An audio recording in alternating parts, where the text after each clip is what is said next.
नमस्कार दोस्तों, स्वागत है आप सभी का रोशन सा स्टडी पॉइंट पर। और आज मैं आप लोगों को करवाने वाली हूँ जो आपके क्लास 12th की हिंदी का आपका जो नेक्स्ट चैप्टर रहने वाला है, जिसमें हमारे 4 छोटे-छोटे निबंध टाइप के चैप्टर्स दे रखे हैं हमें, जिसमें हम पढ़ने वाले हैं शेर, साझा, चार हाथ और जो हमारे पहचान है। ये चारे ही छोटे-छोटे निबंधों को हम समझेंगे, छोटी-छोटी कहानियों में हमें बहुत डिटेलिंग जो है समझाने की कोशिश की गई है। हमारे समाज की जो रियलिटी है, वज़ाहत जो हमारे इसके लेखक हैं, उनके द्वारा हमें बताया गया है, ठीक है? तो हम इस चैप्टर में समझने वाले हैं, अलग-अलग हम देखेंगे, शेर कहानी को हम अलग समझेंगे, बाकी जो पहचान, साझा और चार हाथ है, उसको भी हम अलग-अलग तरीके से समझेंगे। तो यहाँ फर्स्ट हमें दे रखा है शेर के बारे में, इसके बारे में हमें पहले ना बताना है कि ये जो हमें बता रहे हैं शेर कहानी जो हमें प्रस्तुत की गई है हमारे सामने, तो उसका मोटिव क्या है बताने का? क्यों हमें बताया जा रहा है? तो वो हम देख लेते हैं क्या है कि असगर बज़ाहत की प्रतीकात्मक प्रतीकात्मक मतलब क्या है? इन्होंने किसी चीज़ का प्रतीक ले रखा है इसके अंदर। जैसे कि यहाँ पे इन्होंने शेर को बता रखा है, आगे हम देखेंगे कि शेर को ना एक सत्ता के बारे में, राजनीतिक सत्ता जो आज के समाज की हमारी सत्ता है, उसके बारे में बता रखा है। और जो बाकी जंगल के जानवर हैं, उनको आम जनता बता रखा है। ठीक है, तो उन्होंने क्या है प्रतीक के रूप में यहाँ पे हमें समझाने की कोशिश की गई है, मतलब किया है इन्होंने। साथ ही में व्यंग्यानात्मक मतलब कि एक वैज्ञानात्मक मतलब क्या है यहाँ पे व्यंग, हँसी मतलब मज़ाक में इन्होंने क्या किया है बहुत बड़ी बात बोल दी है, ठीक है? और ये क्या है हमारी लघु कथाएँ हैं मतलब छोटी जो कहानियाँ होती है वो हमारी है। शेर व्यवस्था का प्रतीक है, अब यहाँ बता दिया ना शेर क्या है हमारा व्यवस्था का प्रतीक है। और जंगल के जानवर सामान्य जनता के प्रतीक है। अब यहाँ पे क्या है शेर व्यवस्था मतलब जो हमारी राजनीतिक व्यवस्था है, उसकी बात की जा रही है यहाँ पे, ठीक है? और बाकी जो जंगल के जानवर है वो क्या है हमारी सामान्य जनता है। शेर के पेट में जंगल के सभी जानवर किसी न किसी लालच में समाते जा रहे हैं। अब क्या है शेर ने ना लोगों को लालच दे रखा है कि अगर तुम मेरे मुँह में जाओगी ना तो तुम्हें वो चीज़ें मिलेंगी जो तुम चाहते हो। यहाँ पे ना नौकरी का कोई ये हमने वो खोल के रख रखा है एक होता है ना ऑफिस हमने ऑफिस टाइप का खोल के रखा है, तुम जाओ मेरे मुँह के अंदर जाओ, तुम्हें वो सारी चीज़ें मिलेंगी जो तुम चाहते हो, ठीक है? व्यवस्था किसी न किसी प्रकार से सभी को अपने जाल में फँसा लेती है। अब ऐसे इन्होंने हमारी राजनीति के बारे में बता रखा है। प्रतीक लेके इन्होंने हमें बता रखा है कि हम क्या करते हैं, हम लीडर तो चुन लेते हैं। अब वो लीडर क्या करते हैं, चुनने से पहले हमें बहुत बड़े-बड़े झांसे देते हैं कि मैं ये करूँगा, मैं वो करूँगा, हम इतना आगे बढ़ा देंगे, जो हमारा देश है उसको हम इतनी उन्नति करवाएँगे, आम जनता जो है उसके लिए बहुत सारी चीज़ें करेंगे। अब क्या है, वो लालच देते हैं जो सरकार है आम जनता को और आम जनता क्या करती है उनकी लालच में आ जाती है। और फिर क्या है धीरे-धीरे जो उनका खेल है, जो हमारे यहाँ पे जो सत्ताधारी लोग हैं, उनका जो खेल है वो स्टार्ट हो जाता है।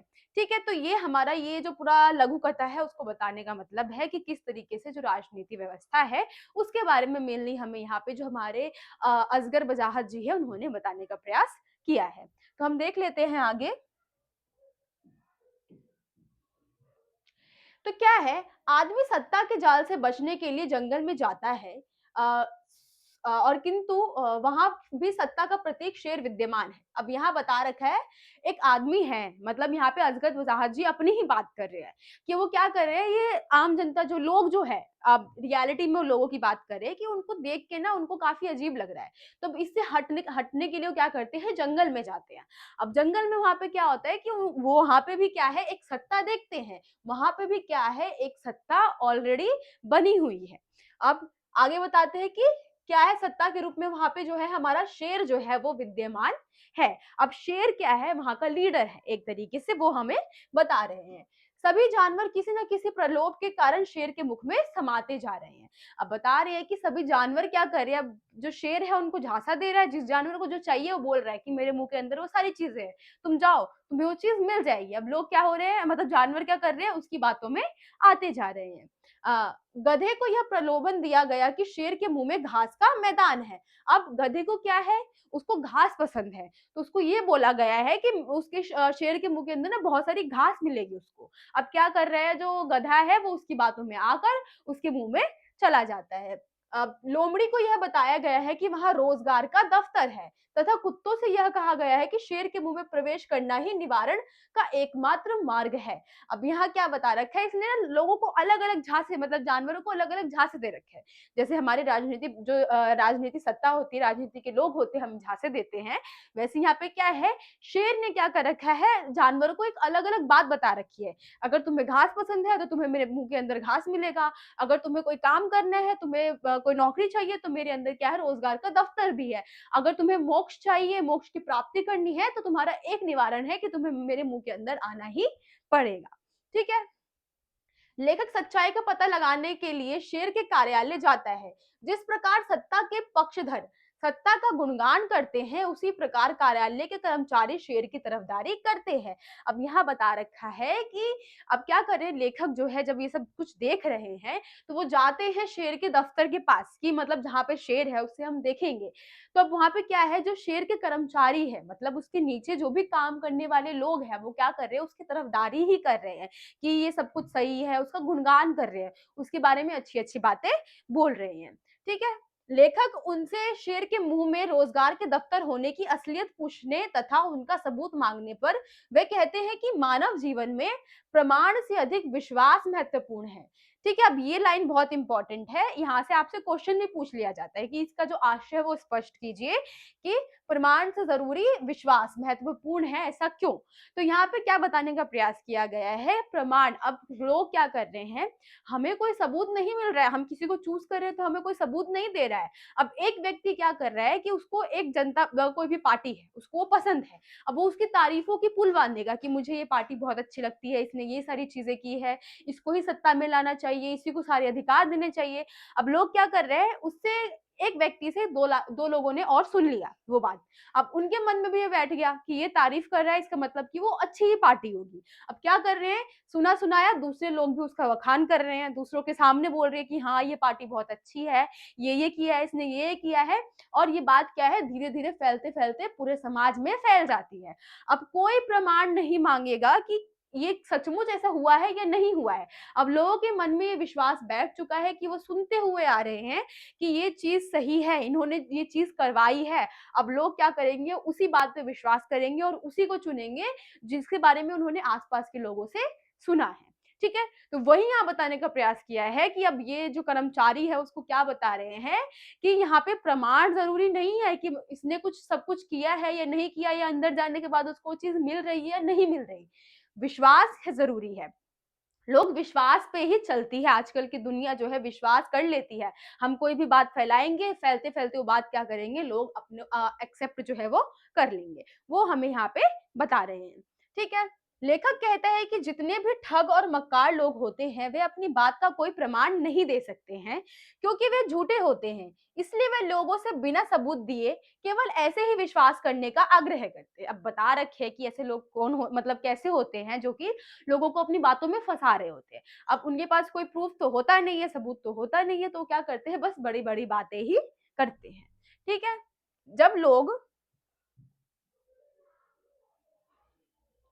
जब लोग इन पर विश्वास करने लगते हैं, तो वे उनके विश्वास का अनुचित लाभ उठाते हैं। अब लोगों को किसी न किसी तरीके से वो क्या करते हैं, अपने झांसों में फंसा लेते हैं और अंत में क्या होते हैं, जो लोग होती है, आम जनता होती है, वो भी इनके बातों में आने लग जाती है और उसके बाद क्या करते हैं, वो उनका उपयोग करने लग जाते हैं अपने ही निजी कार्यों के लिए। ठीक है? शेर के ऑफिस के कर्मचारी भी यही कर रहे थे। अब जो शेर के ऑफिस के कर्मचारी है, वो भी यही कर रहे थे। शेर हमारा क्या है, यहाँ पे सत्ता है। एक सत्ता का हमने प्रतीक ले रखा है, कोई भी सत्ताधारी पक्ष है उसका प्रतीक ले रखा है। बाकी जो इसके नीचे काम कर रहे हैं, शेर के नीचे काम कर रहे हैं, उसको हमने क्या लिया है, कर्मचारी। मतलब जो हमारी सत्ता के अंदर जो काम करते हैं कर्मचारी, यहाँ पे उनकी ही बात की जा रही है। ठीक है, वो भी हमें किसी ना किसी तरीके से बहलाते हैं, फुसलाते हैं, अपनी बातों में लेते हैं, जो कि प्रचार प्रसार करते हैं, अपनी जो पार्टी होती है, जिस सत्ता दल में वो होते हैं, उसका प्रचार प्रसार कर रहे होते हैं। ठीक है, अब क्या है, शेर का मुंह तथा रोजगार के दफ्तर के बीच यह अंतर है कि शेर का मुंह तो एकमात्र छलावा है। अब शेर का मुंह क्या बता रखा है कि वो बस एक छलावा है, लोगों को फंसाने के लिए, जानवरों को फंसाने के लिए उन्होंने क्या कर रखा है, एक ट्रैप जो होता है वो बना रखा है, एक जाल जो है वो बिछा रखा है उन्होंने। रोजगार का दफ्तर रोजगार प्राप्ति का एक माध्यम है।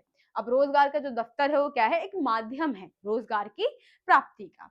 शेर के मुंह में जाने से लोगों को धोखा मिलता है, जबकि रोजगार दफ्तर के माध्यम से लोगों को रोजगार मिलता है। अब यहाँ पे बता रखा है कि रोजगार के माध्यम से क्या है, लोगों को रोजगार मिल रहा है, लेकिन वो क्या कर रहे हैं, अगर शेर के मुंह में जाना अगर वो पसंद कर रहे हैं तो वहां जाके उनको क्या है, धोखा ही मिलेगा।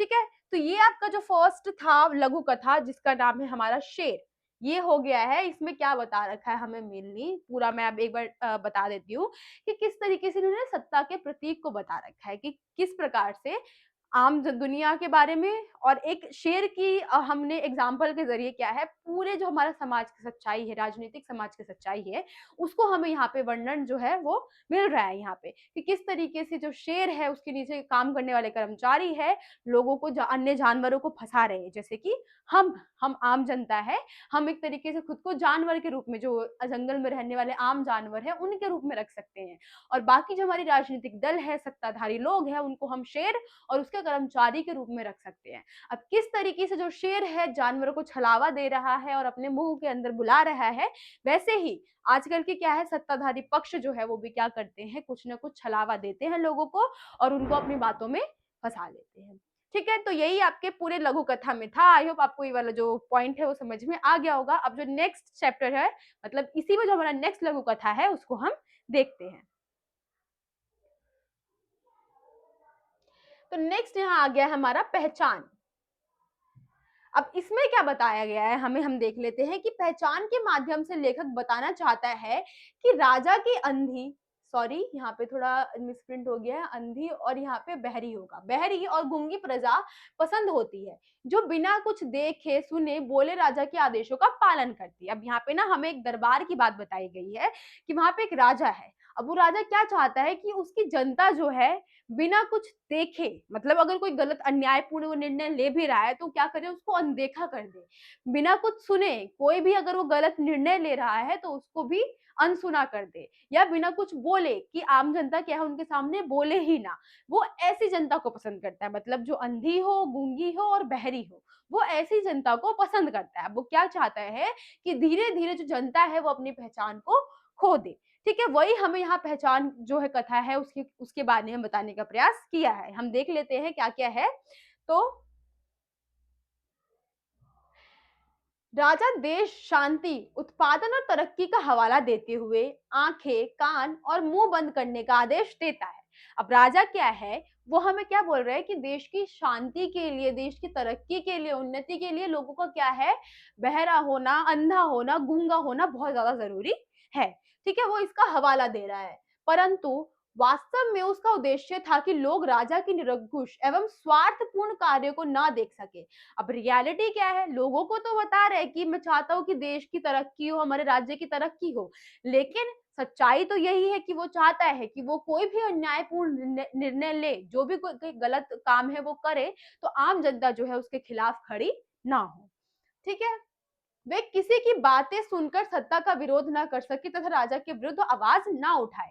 अब किसी अन्य व्यक्ति की बात ना सुने और राजा के खिलाफ आवाज ना उठाए। ऐसा होता है ना कि अब एक व्यक्ति के अंदर हौसला आ जाएगा तो वो कुछ लोगों को इकट्ठा कर लेगा जो उसके जैसे लोग होंगे। तो राजा यही चाहता है कि ऐसा कोई भी एक व्यक्ति हो ही ना उसके समाज में कि जो उसके खिलाफ बोल सके। ठीक है, तो राजा यही चाहता है। यदि जनता राज्य की स्थिति को अनदेखा करती, उसकी ओर ध्यान नहीं देती, तो शासक वर्ग निरंकुश हो जाता है। अब यहाँ बता रखा है, यही रियलिटी है ना कि अगर हम एक व्यक्ति को हम बहुत सम्मान दे रहे हैं, उसको वो जो भी कर रहा है उसके खिलाफ हम कुछ भी नहीं बोल रहे हैं, तो उससे क्या होगा कि वो निरंकुश हो जाएगा, मतलब उसके ऊपर कोई भी अंकुश नहीं रहेगा। ठीक है, शासक की व्यक्तिगत उन्नति तो खूब होती है परंतु राज्य की प्रगति रुक जाती है।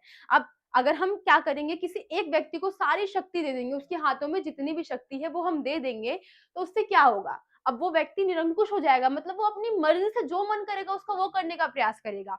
लोग जो है, आम जनता जो है उसके लिए कुछ नहीं रह जाएगी। ठीक है, तो वही यहाँ हमें बताया गया है कि वो क्या करेगा, अपनी उन्नति तो खूब करेगा कि जिस चीज में मेरा अच्छा है मैं वो करूं, लेकिन दूसरों के लिए वो कोई भी कार्य नहीं करेगा।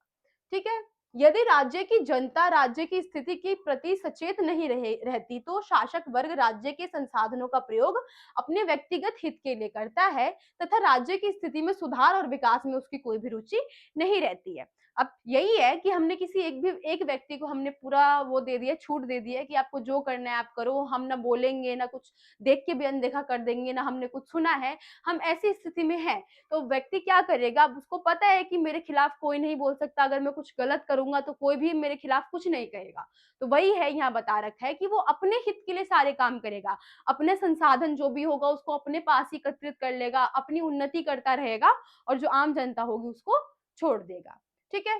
खैराती रामू और छिद्र जागरूक एवं सचेत जनता के प्रतीक है। राजा के आदेश पर आंख बंद करके भी सामान्य जनता के समान हो गए हैं। कुछ समय बाद राज्य की प्रगति देखने की इच्छा से उन्होंने जब आंख खोली तो उन्हें स्वतंत्र सत्ता की शक्ति दिखाई दी। उन्हें सामने न केवल राजा ही दिखाई दिया, प्रजा वहां नहीं थी। चारों ओर सत्ता का ही प्रभुत्व था, जनता का कोई अस्तित्व नहीं था। सत्ता इतनी शक्तिशाली हो चुकी थी कि बदलाव की कोई गुंजाइश नहीं थी। अब जब ऐसा सब कुछ हो चुका है तो उसके बाद क्या हुआ है कि लोग देख रहे हैं कि आसपास क्या है, कोई है ही नहीं, राजा के अलावा, राजा की सत्ता के अलावा, उसकी शक्ति के अलावा आसपास कोई बचा ही नहीं है। पूरे क्षेत्र में क्या हुआ है, बस राजा का प्रभुत्व ही रह गया है, राजा की शक्ति, राजा का सत्ता ही वहां पर बचकर रह गया है। बाकी सब क्या हुआ है, नष्ट हो चुका है। राजा के अलावा उनके क्षेत्र में, समाज में कोई नहीं बचा है। ठीक है। तो यही यहाँ में हमें इसमें मेनली समझाने का प्रयास किया गया है कि अगर हम किसी एक व्यक्ति को निरंकुश अधिकार दे देते हैं तो वो क्या करता है, खुद की उन्नति पर ही ध्यान देता है और आम जनता को छोड़ देता है, पीछे छोड़ देता है। अब यहाँ पे सिर्फ अब हर व्यक्ति का नेचर ही ऐसा होता है, ऐसा ही उनकी प्रकृति होती है कि अगर किसी एक व्यक्ति को छूट दे दी जाए तो वो यही करेगा कि खुद की उन्नति करेगा और सामने वाले को दबाने का प्रयास करेगा। ठीक है। तो वही हमें यहाँ पे पहचान के जरिए बताने का प्रयास किया गया है कि किस तरीके से शक्ति के लालच में आने के बाद एक व्यक्ति क्या चाहता है कि सामने वाला जो व्यक्ति है वो बिल्कुल ही उसके खिलाफ कुछ ना बोले। ठीक है। तो आई होप आपको ये वाला जो लघु कथा है ये भी समझ में आ गया होगा। अब हम नेक्स्ट देख लेते हैं, यहाँ पे हमें बता रखा है हमारा चार हाथ। अब इस चार हाथ में हम क्या समझने वाले हैं वो मैं आपको बता देती हूँ। तो इसमें एक हम व्यापारी वर्ग जो है उसके बारे में समझेंगे कि एक व्यापारी जो व्यक्ति है जो कि खुद का कार्य कर रहा है वो क्या चाहता है कि उसकी मजदूरों की ना हाथ जो है वो बढ़ जाए, जिससे कि उसका काम भी बढ़े, उसका जो प्रोडक्शन है वो भी ज्यादा हो जाए और उसको पैसे भी ज्यादा मिले। तो वो हम देखते हैं कि यहाँ पे किस तरीके से बताया गया है कि एक मालिक जो है वो नौकर से इतनी उम्मीद रखता है कि वो एक ही साथ चार व्यक्तियों का काम कर दे, लेकिन जो स्थिति मजदूर की होती है वो उसको कभी नहीं समझता है। ठीक। तो हम देख लेते हैं क्या है कि चार हाथ पूंजीपतियों द्वारा मजदूरों के शोषण के उजागर करती है। पूंजीपति कौन है यहाँ पे, हमारे जो कि हमारे अमीर व्यक्ति है, जितने भी अमीर व्यक्ति है जो कि अपना कारोबार चला रहे हैं। ठीक है। जो मजदूर है उनका क्या कर रहे हैं, वो लोग शोषण करते हैं। पूंजीपति अपने लाभ में वृद्धि के लिए नए नए तरीके अपनाते हैं। वह अपने लाभ के लिए मजदूरों का शोषण करता है और कई बार उनके स्वाभिमान को भी ठेस पहुंचाता है। कई बार क्या होता है, वो अपने लाभ के लिए उसको ज्यादा काम भी दे देता है और अगर कोई गलती हो जाती है तो क्या करता है, उसको बुरी तरीके से डांट भी लगाता है कि मतलब तुमने ऐसा कैसे कर दिया, और जिससे क्या होता है मजदूरों को स्वाभिमान को ठेस जो है वो पहुंचती है। मजदूर अपनी निर्धनता और मजबूरी के कारण विरोध की स्थिति में नहीं होते हैं। मजदूर व्यवस्था के कारण आधी मजदूरी में भी काम करने को राजी हो जाते हैं। अब मजदूरों की स्थिति हमारे समाज में इस प्रकार से हो गई है कि अगर हम आधी मजदूरी भी मजदूरों को दे दे तो क्या करेगा, कार्य करने के लिए तैयार हो जाएगा। और क्या करेंगे, वो निर्धनता के कारण, अपनी जो गरीबी है उसके कारण वो अमीर व्यक्ति को कुछ कह भी नहीं पाता है। ठीक है। एक मील मालिक ने अपना मुनाफा बढ़ाने के लिए मील के मजदूरों को चार हाथ लगाने की योजना बनाई। अब यहाँ पे क्या है, जो पूंजीपति व्यक्ति है, यहाँ पे हमारा मील मालिक, अब वो क्या चाहता है कि और जो उन्नति हो उसके व्यापार की, उसके लिए उसने क्या सोचा कि एक मजदूर के अगर चार हाथ होंगे तो वो कितना ज्यादा अच्छा होगा। इस काम में वैज्ञानिकों का शोध असफल होने पर उसने यह कार्य स्वयं करने का निश्चय किया। अब जो बता रहे हैं हमें इसमें कि क्या है, वैज्ञानिक भी ऐसा कार्य करना चाहते थे लेकिन उनका शोध जो है वो खराब हो चुका है। तो अब ये जो मालिक है, मील मालिक है, वो खुद चाहता है कि मैं ये जो कार्य है उसको पूरा करूं। मील मालिक ने कटे हुए हाथ मजदूरों में फिट करने चाहे पर असफल रहा। फिर उसने लकड़ी तथा उसके बाद लोहे के हाथ फिट करने चाहे, परंतु इस प्रयास में बहुत से मजदूर मर गए। अब यहाँ बता रखा है कि वो जबरदस्ती व्यक्तियों से इतना काम करवा रहे हैं, इतना ज्यादा काम करवा रहे हैं कि वो एक व्यक्ति से एक ही साथ 4 व्यक्तियों का काम करवाना चाहते हैं, जिससे कि मजदूरों की स्थिति बद से बदतर होती जा रही है। ठीक है, 4 हाथ न लग पाने की स्थिति में मिल मालिक की समझ में यह बात आई कि मजदूरों का वेतन आधा कर दो और दुगने मजदूर काम पर रख लो, मुनाफा वैसे ही दुगना हो जाएगा, यह कार्य भी मजदूरों के 4 हाथ लगाने जैसा ही होगा। अब इन्होंने यहाँ पे ऐसी स्थिति बना दी है कि अगर एक व्यक्ति, जो पहले ये लोग एक जगह 50 व्यक्ति को मान लो काम करवाते थे, अब उसकी संख्या बढ़ा के इन्होंने 100 कर दी है। अब मान लो 50 व्यक्ति थे, हर एक व्यक्ति को 500 रुपए दिया जाता था। अब क्या किया इन्होंने, उसको और घटा दिया। अब इसको क्या कर दिया इन्होंने, और कम कर दिया। मतलब क्या है, मजदूर ज्यादा बना लिए और जो उनको वेतन मिल रहा था उसको कम कर दिया गया। अब क्या है, 4 हाथ के बराबर ही हो गया ना, कि पहले एक मजदूर था, अब मजदूर को पैसे भी ज्यादा देना पड़ता था और वो काम भी मतलब ज्यादा नहीं कर पाता था। लेकिन अब उसकी जगह उन्होंने क्या किया, 500 के अंदर ही अब उन्होंने 2 मजदूरों को एक साथ रख लिया, जो कि 4 हाथ के बराबर ही था। मतलब ये हमारे आज के समाज की सच्चाई बताई जा रही है कि किस तरीके से जो गरीब व्यक्ति है उसके साथ इतना दुर्व्यवहार किया जाता है, उनको समाज से बिल्कुल अलग ही कर दिया जाता है। अब उनकी ऐसी दयनीय स्थिति बना रखी है कि जो सामने वाला निर्धन व्यक्ति है वो अमीर व्यक्ति को कुछ बोल भी नहीं पाता है। ठीक है, तो यही हमारे 4 हाथ में था कि किस तरीके से एक पूंजीपति व्यक्ति चाहता है कि मेरी उन्नति बस होती ही रहे, कभी रुके ही ना। ठीक है, तो अब हम नेक्स्ट देख लेते हैं हमारी जो लघु कथा है, जो है हमारी साझा। अब साझा में क्या बता रखा है कि उद्योगों पर कब्जा जमाने के बाद पूंजीपतियों की नजर किसानों की जमीन और उत्पादन पर जमी है। अब यहाँ पे भी हमें पूंजीपतियों की बात जो है बताई जा रही है, जो कि अमीर व्यक्ति है। उन्होंने क्या किया, जो हमारा उद्योग है, जो कंपनियां बड़ी बड़ी है, उन सब पे तो उन्होंने कब्जा जमा लिया है। अब उसके बाद क्या कर रहे हैं, वो किसानों की जमीन और उत्पादन पे भी उनकी नजर जो है वो बनी हुई है। गांव का प्रभुत्वशाली वर्ग भी पूंजीपतियों का सहयोग करता है। अब हम गांव की अमीर जो घर वाले होते हैं, जमींदार की बात कर ले, मुखिया की बात कर ले, वो भी ना किसी तरीके से पैसों की लालच में क्या करते हैं, वो तैयार हो जाते हैं अपने गांव में लोगों को आने देने के लिए, किसानों की जमीन जो है वो लेने के लिए। ठीक है, तो वही बताया जा रहा है कि जो गांव में भी प्रभुत्वशाली वर्ग के जो व्यक्ति होते हैं वो भी इनका सहयोग करते हैं। वह किसान को साझा खेती करने का झांसा देता है और उनकी सारी फसल को हड़प लेता है। किस तरीके से इन्होंने ना साझा के जरिए बता रखा है कि साझा की बातें बोल बोल कर जो पूंजीपति लोग हैं क्या करते हैं, किसानों से उनका उत्पादन भी ले लेते हैं, उनकी जमीन भी हड़प लेते हैं। ठीक है, तो हम देखते हैं आगे क्या है इसमें। हाथी, जो कि पूंजीपति वर्ग का प्रतीक है। अब यहाँ हाथी की बात की जा रही है, कौन है वो, पूंजीपति वर्ग। यहाँ पे भी एक प्रतीक की तरीके से उन्होंने बताने का प्रयास किया है। उसने किसान के सक्षम साझे की खेती का प्रस्ताव रखा। अब उसने किसान के समक्ष जो है क्या किया, जो साझा खेती है उसके बारे में जो प्रस्ताव है वो रख दिया। किसान ने इनकार कर दिया क्योंकि साझे की खेती के विषय में उसके कटु अनुभव थे। अब जो सामने वाला किसान है उसने मना कर दिया कि मतलब पहले ही एक बार साझा कृषि कर चुका होगा, उसका अनुभव रह चुका है। ठीक है, तो उसने मना किया। साझे की खेती से उसका भरण पोषण नहीं होता है, अकेले खेती करने में उसको डर लगता है, इसलिए अब वह खेती करना नहीं चाहता है। हाथी अपनी बातों में फंसाकर उसे खेती के लिए राजी कर लिया तथा फसल के बंटवारे के समय किसान की सारी फसल हड़प ली। अब किस तरीके से क्या है, उन्होंने एक किसान को ले लिया अपने साथ, उसको क्या किया, झांसे में ले लिया, अपनी बातों में ले लिया कि तुम साझा कृषि करो। लेकिन पहले किसान ने क्या किया, मना कर दिया कि मैं अभी साझा कृषि नहीं करूंगा क्योंकि मैं इससे पहले कर चुका हूं और इससे क्या होता है, भरण पोषण नहीं हो पाता है फैमिली का। लेकिन अब पूंजीपति लोगों ने क्या किया, कुछ ना कुछ हवाला देके उसको मना लिया, उसको अपनी बातों में ले लिया। और अंत में जब किसान ने इतनी मेहनत की, कड़ी धूप में, बरसात में, किसी भी सीजन में उसने काम किया, फसल उगाई, और अंत में जाके जो पूंजीपति लोग हैं उन्होंने क्या किया, उसकी सारी फसल को हड़प लिया और किसानों के हाथ में कुछ नहीं लगा।